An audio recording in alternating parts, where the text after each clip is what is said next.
जय Jagannath friends, welcome to quick support Odia YouTube channel. आशा करुच्ची समस्ते भलर थे। फाइनाली आसिला सरकारी स्कूल ले चाकरी जो पदवी रही टीचर, वार्डेन, मेट्रन, पियन। तो भिन्न भिन्न पदवी पर भिन्न भिन्न शिक्षागत योग्यता रही माने सबू योग्यता एथि की पदवी रही जमीक 10th +2 +3 PG। तो सबू योग्यता एथि की वैकेंसी रही।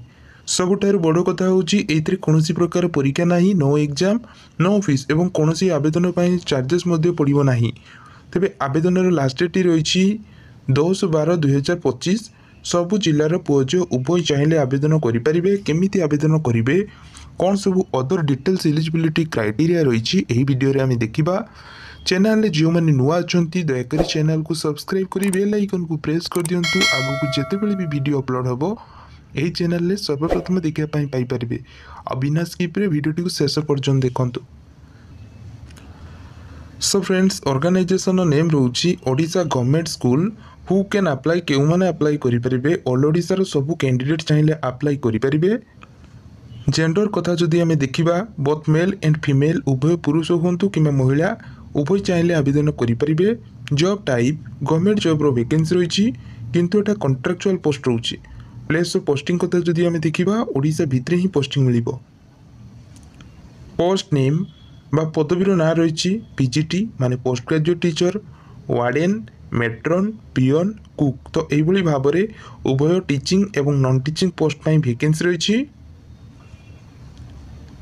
एजुकेशनल क्वालिफिकेशन बा शिक्षागत योग्यता पोस्ट ग्रेजुएट टीचर बा पीजीटी पाई post graduate in relevant subject with 55% marks with BEd. Warden पाई +2 बा ताठारु अधिक जमती +3 जदि करथिबे ताले एलिजिबल होई परिबे हॉस्टल वार्डेन रे आवेदन करिया पाई। मेट्रन पाई 10th टी जदि पास करथिबे देन मेट्रन रे के आवेदन करि परिबे। पियन पाई 10th पास रही। कुक पाई 8th टी जदि पास करथिबे देन कुक बा रोसे रे के आवेदन करि परिबे। सैलरी कथा जदि आमे देखिबा, अप टू 10,000 रु 35,000 पर्यंत एथि की पर मंथ दरा मिलिबो। एज लिमिट मिनिममटा 18 वर्ष होइथिबा दरकार। मैक्सिमम 62 वर्ष पर्यंत बयस थिले अप्लाई करि परिबे। हेले जो माने रिटायर्ड अछंती से माने 65 ईयर पर्यंत अप्लाई करि परिबे। 62 ईयर मींस जो मानकर एक्सपीरियंस रही तो से माने मते अप्लाई करि परिबे कारण एटा होची कॉन्ट्रैक्चुअल वैकेंसी।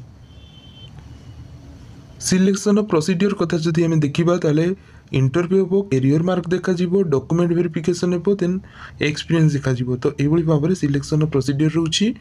अप्लाई रो मोड स्पीड पोस्ट बा रजिस्टर पोस्ट करि परिबे। एप्लिकेशन फीस बा चार्जेस कथा जदि आमे देखिबा, no fees for all category SC ST OBC जेकोसी कास्ट होते ये कौन प्रकार चार्जेस पड़ो ना। Important date apply last date रही देखो आपंकर 10/12/2025 माने डिफरेंट स्कूल की वैकेंसी रही। तो से अलग अलग स्कूल अलग अलग लास्ट डेट रही। रिक्वायर्ड डॉक्यूमेंट्स कौन डॉक्यूमेंट लगे, application form, educational qualification certificate and mark sheet, then recent colour passport size photograph, Aadhaar card, experience जदि अच्छी ताले दे पारिबे। तो यही सब डॉक्यूमेंट दरकार हो। सब डॉक्यूमेंट सहित आपको एप्लिकेशन फॉर्म को फिलअप करके स्पीड पोस्ट पर रजिस्टर पोस्ट करने पड़ो। तो देखो प्रथम जो वैकेंसी आसी PM श्री स्कूल जवाहरलाल नवोदय विद्यालय। तो देखो यहाँ आपंकर इंटरव्यू रोचे जोटा कि कॉन्ट्रैक्चुअल पोस्ट ही रही। ठीक अच्छे।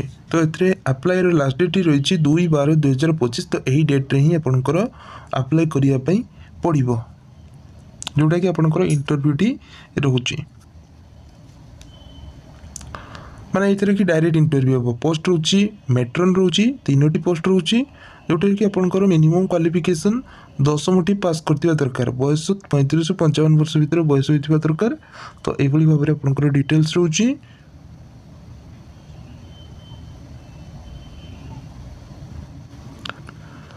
देखो फ्रेंड्स, आपंकर नेक्स्ट रोची जो OAV हॉस्टल गुड़िक रही से वैकेंसी रही जमीक कि वार्डेन रोची, देन आपंकर रोची हेड कुक, असिस्टेंट कुक, चौकीदार कम स्वीपर, तो एभली किसी आपंकर रोचे यहाँ हूँ आप्लिकेसन फॉर्म यही फॉर्म टी फिलअप करके आपको स्पीड पोस्ट बा रजिस्टर पोस्ट करने पड़ो। देखो जो जो जगह आपंकर वैकेंसी रही सबूक आपने एडवर्टाइजमेंट पाइबे दयाकोरी आपने टेलीग्राम रे जॉइनिंग कर जातु कारण से ही सब एडवर्टाइजमेंट और आप्लिकेसन फॉर्म गुड़ी पाइपर। देखो नेक्स्ट जो आपंकर पोस्ट रही तो आपंकर जो पीजीटी पोस्ट रोची देखो पीजीटी पोस्ट पे आपण माने मास्टर डिग्री करथिबे ता सहित बीएड करथिबे तो कि देखि पारथिबे सैलरी आपंकर 35,550 टंका 750 टंका एतरे की सैलरी रोची माने जो माने पीजीटी पोस्ट रे अप्लाई करिवे रहिबा खाइबा मध्ये एतरे की फ्री रही एटा कॉन्ट्रैक्चुअल बेसिस रे पोस्ट ही रहिबो जो माने पीजीटी रे अप्लाई करिवे। तो देखि पारथिबे फ्रेंड्स एटा रे कि आपंकर पदवी रही सब स्कूल पई वैकेंसी रही वार्डन पई रही देन हेड कुक पई रही असिस्टेंट कुक स्वीपर तो एभली भाव में विभिन्न प्रकार पोस्ट रही पड़े आपंकर दरमा रोची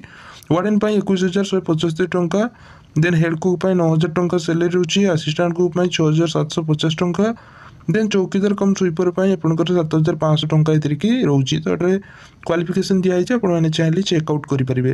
तो प्राय अधिकांश ओईवी ओडिशा आदर्श विद्यालय हो बा पीएमसी केंद्रीय विद्यालय हो बा आपनकर नवोदय विद्यालय हो तो सब गुड़िकर प्रायतः आपनकर वार्डन बा मेट्रोन इत्यादि पोस्ट पई वैकेंसी बाहर होची।